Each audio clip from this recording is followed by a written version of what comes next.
Welcome, everybody, back to Pick and Roll. It is Friday, so let's get you guys some Friday picks for the NBA slate, a moderate NBA slate to work with for today. And we have 2 picks on the way for you guys, including a medium SGP, a normal player prop, and it's Friday, so the YouTube short will be out later today for our big SGP of the day. But thank you so much, everybody, for dropping in today. We're celebrating finally getting back in the win column. 2-0 yesterday, a much-needed 2-0 for the show, but more work being put in to also make sure that we have the picks going for today. So we made the final preparations. Let's dive into these picks that we have here. First of all, we're going to go right to the picks to ensure we get the lines going. First of all, we're going to a Jokic play. This is a medium SGP, bigger than normal, but still going with a full unit on this one. It's in the Mavericks-Nuggets game. Nikola Jokic under 27.5 points and over 7.5 assists. We found this one for plus 210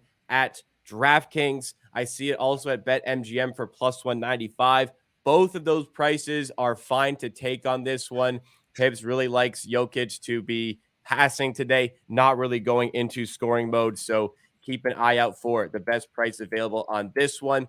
But we weren't able to completely verify because the DraftKings lines in Canada are completely different. So cash in on this one at MGM if you're in Canada. Cash in on this one at DraftKings if you are in the US. So we like this one. Second play here, it's a straight play. I'll get a screenshot after, but it's on Jalen Brunson over 23.5 points for minus 110 odds at BetMGM. With these player props, as always, shop around, try to find the best price available. We go for the widely available options, but using an odds comparison tool like BetStamp allows you to find the best odds and to sign up to the sports books that BetStamp recommends you. Use the QR code in the top right corner of the screen or the link that is in the chat if you're listening in audio form. All right, Pips, you're a big fan of Nikola Jokic, willing to put a full unit on a plus 210 parlay. What do you like about, or what do you dislike about the matchup for Jokic today that would suggest it's more going to be a playmaking game for the big man? So last season, 2 games that he played against the Dallas at home, he scored 19 and 14 points. So I remember watching those games. It was obvious from the first possession, Jason Kidd decided, okay, we won't let Jokic score, we'll let him pass, and we'll just run around and try to do some rotations. And that's their approach. So from the first possession, when they always run a set action to isolate Jokic on the side, and he got the ball one-on-one, and immediately in first game, in the second game, they run the same action to open the game, post up for Nikola Jokic, and both times double team comes like as soon as he touched the ball. So if he is going to be double teamed, and now Dallas actually have some size with Lively there. Lively is 216, so he can see he's even taller than Jokic, and he has a really long wingspan, so he can contest, and with help coming all the time, and Nikola Jokic not trying to force, and he's a willing passer at home. He always tries to get everyone involved in a home games. Totally different thing in away games. So I don't know if you have already the graphic to show, Yes. but this is sick. So this is Nikola Jokic at home last season, and also this season. This season he had 11 and 10. Last season covered this in 35 out of 36 games at home. So just for the audio listeners, he covered the 7.5 assist line in 35 of the 36 home games that we have. 97% covered on 7.5. Also, this is 11.1 assist average at home. If you compare it to the away games, it's 3 assists a game less. So he averaged 11.1 at home and averaged 8.2 away. That's the biggest disparity probably we ever seen in a home away games on the assist count. Like away from home, Denver need Jokic to score to be able to win the games because they are heavily home court team. But at home, role players are just making shots more often than they do away. And he just isn't that aggressive. He knows that he can just pass around and they can win at home. Maybe it's come to Denver being at home at high elevation, so the other teams struggle there. Also, their players are used to it more. So yeah, I just don't think he'll force. But I think this is very very correlated play. If he is not scoring, he'll be passing, and if he's under the points, he's over the assist. And like I said, like home game for Jokic against a team that will double team him, I always take this at plus 210, plus 200. Like that's 3-1. Like great stuff on this one. Great value, great price. So I'll risk the full unit on this. Yeah, full unit on this. I'd say like plus 190 or better out there. Get that price. This is I mean, really interesting play here. Chance to go for 2 units with a full unit on this one. Let's go to our second play here. Screenshot now on the screen here. Jalen Brunson over 23.5 points against the lowly Milwaukee Bucks defense, surprisingly. Another full unit on this one here, but unless we say otherwise, just assume the bets are 1 unit plays. By the way, never specified that. Just assume it's 1 unit. I just felt like we needed to specify with that SGP. Regardless, Yeah. Jalen Brunson tonight. Talk us through this one. So obviously you watch the Raptors, this is Bucks, and I think you kind of understand where it is coming from. The Bucks so far the second worst defense in the league. I don't think anyone saw it coming. Like I think people were down on their defense compared to the last season, but this bad, I don't think anyone have on their cards. But it is terrible. They have so many problems. They lost Drew Holiday and Javon Carter, so their point of attack defense is terrible. Oh, overall, backcourt defense stinks.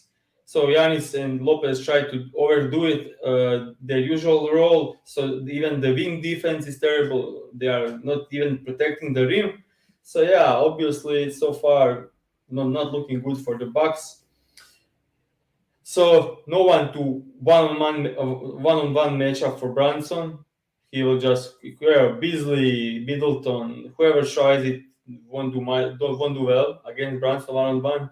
Then you add drop coverage from Portis and Lopez, and he is like mid-range master and that pull-up floater inside and like free throw pull-up also. Like he has everything in his game to just kill this line against this poor defensive Bucks. If you look, even some lower usage players like Schroeder had 24 points in that game in a blowout, playing I think 28 minutes. So I think Brunson is like 3 times the player Schroeder is, especially when it comes to scoring. Maxi 31, Hero 35. Trae Young had poor shooting game, ended up with 20 in a blowout. So every player that has some kind of pull-up floater game had a great game against the Bucks this season. And even if you take a look at the last season when Drew Holiday was playing, so last game from Brunson against the Bucks, he scored 44 while being guarded by Drew Holiday. That's amazing. Wow. So I think, yeah. So it easy matchup this season, this game tonight. He should cook them. Randall looked terrible. He's not even ready to play. I think even Tips said like he's 60 to 70% ready. AJ Barrett missed the last game. He's questionable for today's game. Like this will be all in hands on Brunson, and he shouldn't just need to have a great game in order for Knicks to win this. And yeah, that's why how I see it going. Very interesting. Like both plays here. Some really good spots, it seems, that we have over here. Quick question from RW Fan 23. Brunson assists. Is this something you would also consider? Or do you think it's just going to be all out him scoring tonight? I mean, I'm not used to betting Brunson over an assist because Randall can be 3 for 15. RJ Barrett is also not very like. It's not about Brunson creating shots. It's about I don't trust Knicks to make those shots. And the way Randall looked so far, not great. So Understood. And if RJ Barrett is out, quickly will play more, and he will take more playmaking duties. So I wouldn't bet assist tonight for. Understood. Let's go to the recap of yesterday's bets. Got a winning day. We needed the 2-0 day. We got the 2-0 day. Very happy to say Franz Wagner, despite a slow start, he had 2 points, I think, in the first quarter. It made me think, oh, man, he's going to let us down. But he comes through with 21 as the Magic, I think, won late in that one. And the Embiid play here as well. Embiid and Raptors under. Early on in the game, did not look like this was going to hit. But the Raptors offense, I knew the whole time they had that 5-minute spell in them where they wouldn't be able to score like a single point. They had that. They didn't even get to 100 in this one. The Embiid one late. I'll explain the Embiid one. Oh my God. So he had 21 points when he checked back in with 6:30 to go in the fourth quarter. It was pretty much a blowout. It was 16 points at that point. Joel Embiid came back in and he got fouled twice, missed one of the 4 free throws. So he was on 24 points. So all we needed was a basket from Joel and he'd cover this line. With about 3:30 left, he didn't have it. The Raptors called a timeout to clearly go to garbage time down by around 16 points. And I thought, it's done. It's done. And the play before that, by the way, Embiid missed a turnaround jumper to cover the line. So I'm assuming at this point, Nick Nurse is also going to pull his starting 5. But it's Nurse, first of all. Maybe he just wanted to pile on the Raptors. Maybe it's just Nick Nurse. Leaves the Philly starters out against the Raptors garbage time lineup. Joel Embiid gets 2 more baskets and covers this line with 28. What a crazy finish. We finally get that finish. So I'll be completely honest. I had zero doubts, like zero, that Joel Embiid will be back on the court. Like I wasn't even like tiny bit concerned about it. So I thought he was done. Like 3:30 left, I thought it was done.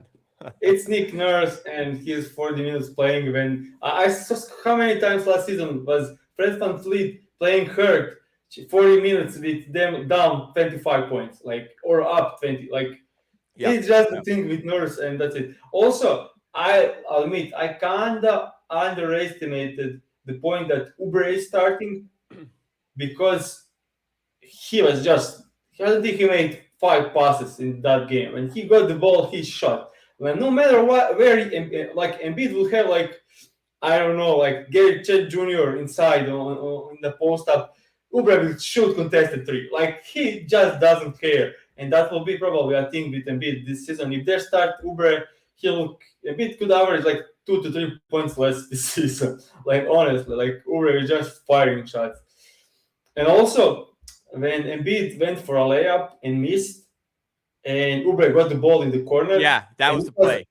That was the play. Like, and Embiid was asking for a ball, and Oubre completely ignored him and took some crazy shot, and he made it. And I was like, okay, this is a blowout now. Like, fuck. Like, Oubre, you fucker. That was the play. Embiid missed a turnaround jumper. They got the rebound, and Oubre hit it like a step back 3 out of nowhere. From the corner, yeah. Yeah. And that all that while Embiid was like holding the hand up and like asking for the ball, like he completely ignored. He just decided to take it, and crazy. Also, Furkan Korkmaz had a great game. Like that was epic. Yeah, that was epic. Oh my God, Korkmaz lit us up, man. Do you remember when he was like in transition and he was fouled and he put some crazy, and Embiid was like. If Korkmaz had the best plus minus in the game, I think the Raptors bench is just horrible, man. But my goodness! I don't want to turn this into Korkmaz talk, but I think he's honestly a good player. I don't know how he can find the. He asked for a trade. I don't. You saw the report. He asked for a trade, or like he's asked for a trade previously, and it hasn't happened. But the Sixers offered him in the trade to the Clippers apparently. And then the Clippers said no. And then apparently the Sixers also said no. But like, how was he offered if neither team wanted to include him in the trade? That was it's fun. Like when I was watching him upcoming in the Europe, he just looked unbelievably talented and great. So him to not find place in the NBA it's super weird. Anyways, Franz Wagner also covers. Do you want to talk about Franz quickly before we step out? Yeah, I mean, like it's 2 points in the first quarter, but he had 6 field goal attempts. Like he was aggressive throughout the entire game. He just missed a couple of bunnies. Like I think his expected points in this game should be like closer to 30 than 21. He missed like 5 layups and got blocked on 2. And yeah, he didn't have a great game, but I bet on usage and he did cover with that usage. So all in all, like easy. Pretty easy one. This covered like with 7:30 left in the fourth. So pretty easy. Great stuff there. All right, we've gone quite a while here. Before we do the recap, want to remind you guys we consistently pull in like 500 views on these streams and only get like 20 to 30 likes. Smash that like button if you are enjoying the stream content over here. Let's get this stream to 50 likes today. Let's get every stream to 50 likes. If you're tailing the picks, you're enjoying the content, we need you to hit the like button. And Over also here, we got subscribe. Like, don't watch our show and don't subscribe. You need to subscribe, not miss anything, and help us grow. Like, it helps easy. us grow and it helps us make better content for you guys when you help us grow. Believe me, we got some big things potentially in place in the rest of the season. So we need the support on the channel. Also, don't forget we have a big SGP coming later today via YouTube Shorts. YouTube Shorts. You can also get it on Instagram or TikTok if you follow at the Hammer HQ. But if you just want to stay in one place, all of it's available on YouTube. That is going to be coming at 2:30 p.m. Eastern time. Every Monday and Friday, we're going to be dropping that extra play for you guys over there. First one was a winner at plus 370. So we'll do well with those. We'll do well. All right. Let's hopefully do well with the two plays that we have for today as well. Recap here. Full unit on this medium SGP, plus 210 at DraftKings for Jokic, under 27.5 points and over 7.5 assists. So we're hoping for a playmaking night from the Joker. Second play, Jalen Brunson against this lowly Bucks defense, over 23.5 points, minus 110 at BetMGM. Thank you guys for watching again. We'll be back on Monday for more from Pick and Roll. On Monday, we'll have the daily show, 11:30 a.m. Eastern time. I'm back on to normal time for Pips out in Europe. So we'll be back to in the full swing of things. And we'll also have another big SGP coming on Monday. We hope to see you there. See you next time.